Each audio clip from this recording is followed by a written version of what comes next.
আসসালামু আলাইকুম। কুরআন শরীফ পড়া শিখুন মাত্র ৩০ দিনের ভিতর। সরাসরি অনলাইনে শিখতে কল করুন এই নাম্বারে 01742998093। Imo WhatsApp number 01742998093।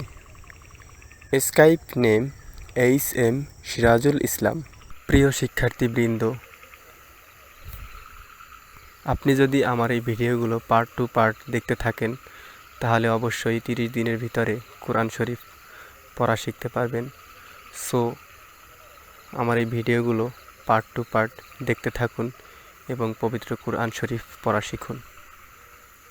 আপনি যদি আমার চ্যানেলের প্রথম, দ্বিতীয় এবং তৃতীয় পার্টের ভিডিওগুলো দেখে থাকেন অথবা আপনার যদি আরবি হরফ সম্পর্কে একটু ধারণা থাকে তাহলে এই ভিডিওটি আপনার জন্য।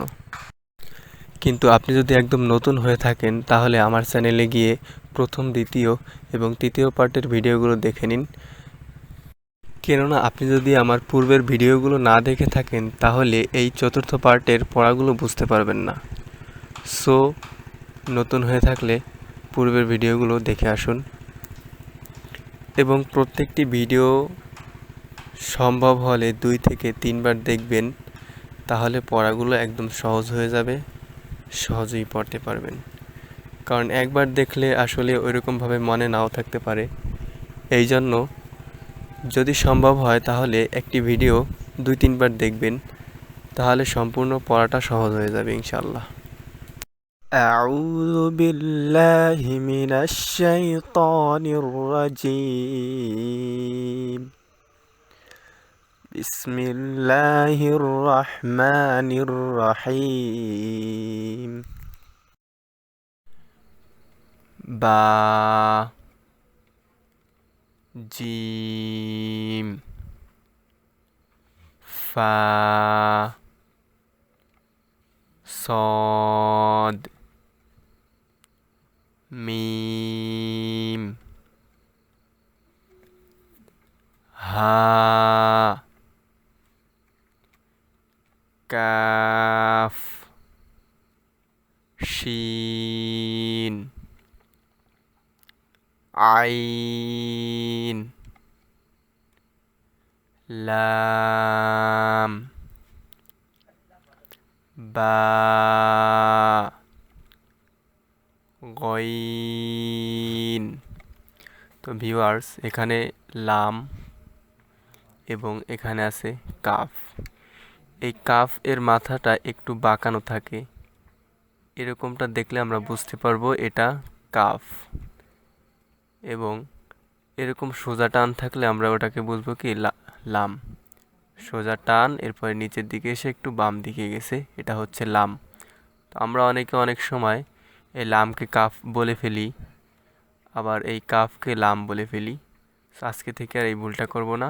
কাফের মাথাটা একটু বাঁকানো থাকে আর লামের মাথা থাকে সোজা টান, সোজা টান থাকে। কাফ, এই যে এখানে কাফ, এই কাফের মাথাটাও কি বাঁকানো। কাফ, কফ, সিন, হা, তা,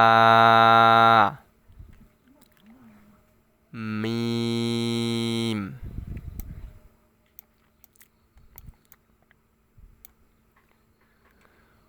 দদ, খ, হা, ইয়া, সা, হা, হা, হামজা,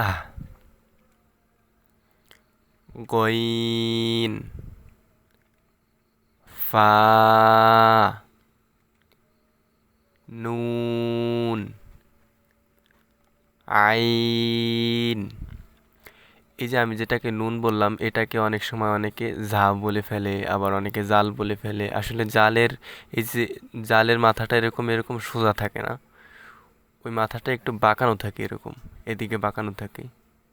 এই মাউস কার্সারটা যেদিকে যেদিকে যাচ্ছে এদিকে হালকা বাঁকানো থাকে, এরকম সোজা থাকে না। এবং ঝা একটু বড় থাকে আর চিকন থাকে। সো এটাকে লালও বলা যাবে না এবং ঝাও বলা যাবে না।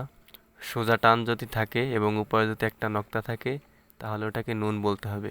নুন।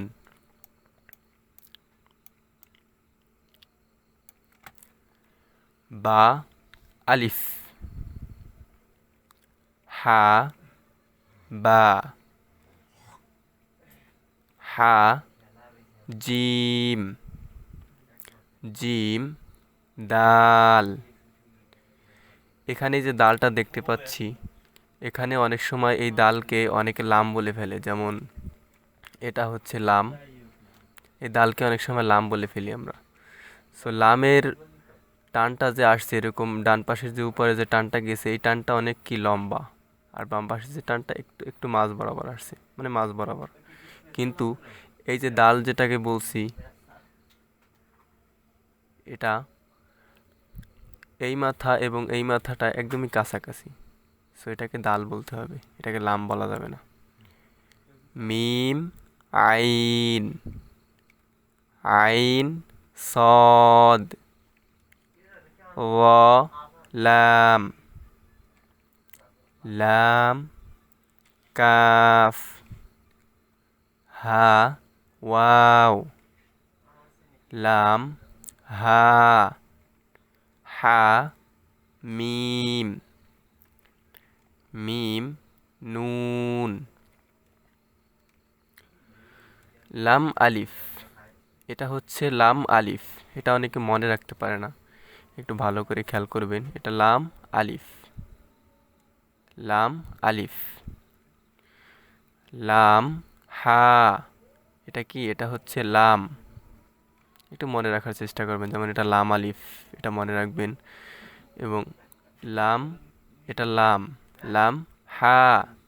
লাম হা। যে কয়টা অক্ষর আর কি স্টুডেন্টরা বুঝতে পারে না বা বুঝতে অসুবিধা হয় এবং মনে থাকে না, ওই অক্ষরগুলো আমি একটু বেশি বেশি পড়ানোর চেষ্টা করব। যেমন লাম আলিফ 2-3 বার পড়াইছি, আপনারা একটু প্র্যাকটিস করতে পারেন আমার সাথে সাথে। আবার লাম হা, এই লামটা অনেকে মনে রাখতে পারে না। আবার একটু আগে নুন দেখাইলাম। সো যে অক্ষরগুলো মানুষ মনে রাখতে পারে না বা স্মরণে থাকে না, ওইগুলো একটু বেশি বেশি পড়াবো, তখন আপনারা একটু আমার সাথে সাথে প্র্যাকটিস করবেন। হা ইয়া। ইয়া সিন। কাফ বা। কফ ওয়াও। হা মিম। বা হা। ইয়া হা। তা হা। জিম র। খ লাল। একটু আগে এখানে আপনাদেরকে দেখিয়েছি দাল, এটা হচ্ছে কি? দাল। এই দালটা আর এই অক্ষরটা দেখতে একই রকম, কিন্তু উপরে কি আছে? একটি নক্তা আছে। এখন আমরা জানি কি দালের পরে হচ্ছে জাল, দাল খালি, জালের উপরে এক নক্তা। সো ওখানে দালটা বলছি, যেটাকে দাল বলছি, ওটার উপরে কি কোনো নক্তা নাই, কিন্তু এটার উপরে একটি নক্তা আছে, তার মানে এটা হচ্ছে রাল। খ রাল। খ রাল। সদ আইন। দদ গইন। ফা জিম। ইয়া ফা। লাম হামজাহ ওয়াও।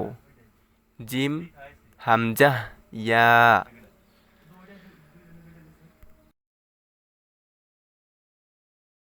আপনি যদি খুব সহজে এবং খুব তাড়াতাড়ি কুরআন শরীফ পড়া শিখতে চান, তাহলে পরবর্তী ভিডিও পেতে চ্যানেলটি সাবস্ক্রাইব করুন।